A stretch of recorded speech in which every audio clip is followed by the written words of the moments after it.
안녕하세요. 건강문제 SOS의 엘라입니다. 항암 치료 중에 손이나 발이 붉어지고 벗겨지면서 따가운 적 있으시죠? 특히 젤로다를 쓰는 경우엔 이런 피부 문제가 꽤 자주 나타납니다. 오늘은 항암 치료 중 피부 문제 해결법 6가지 알려드릴게요.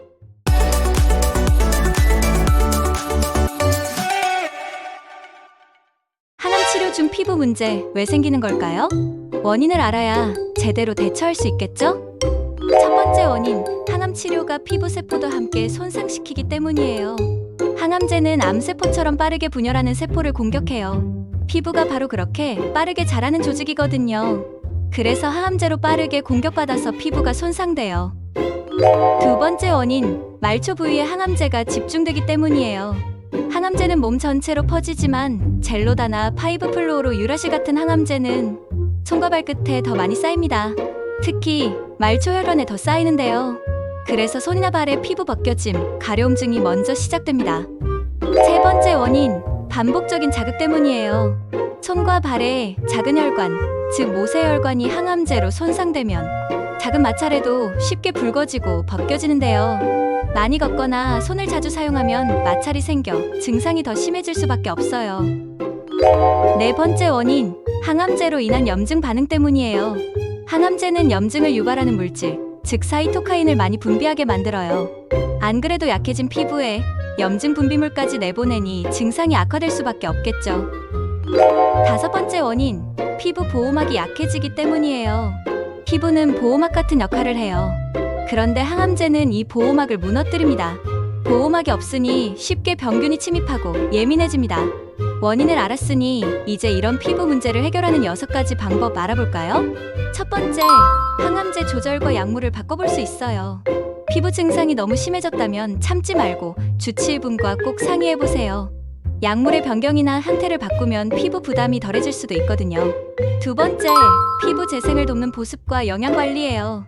피부가 벗겨졌을 땐 단순한 보습만으로는 부족해요. 피부 재생을 돕는 것이 중요하죠.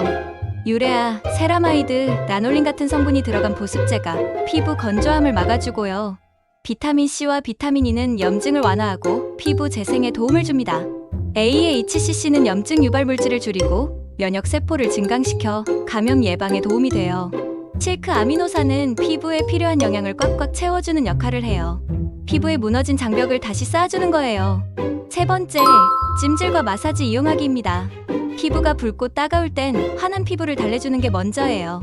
이럴 땐 냉찜질이 효과적입니다. 혈액순환도 중요해요. 혈액순환이 잘 안 되면 약물이 한 군데에 머물게 되고 그 부위가 더 손상되죠. 가볍게 손발을 마사지하거나 스트레칭을 해주세요.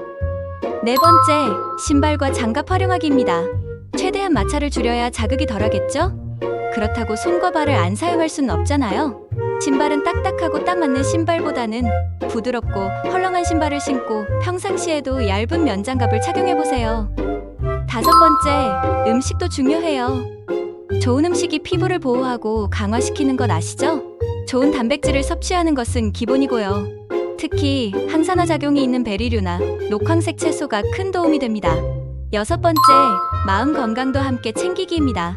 스트레스가 심하면 피부 회복도 늦어져요.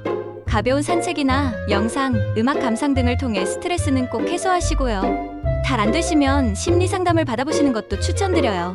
항암 치료로 다른 부작용도 버거운데 피부 문제로 또 얼마나 힘드셨어요. 오늘 내용이 꼭 도움이 되었으면 좋겠습니다.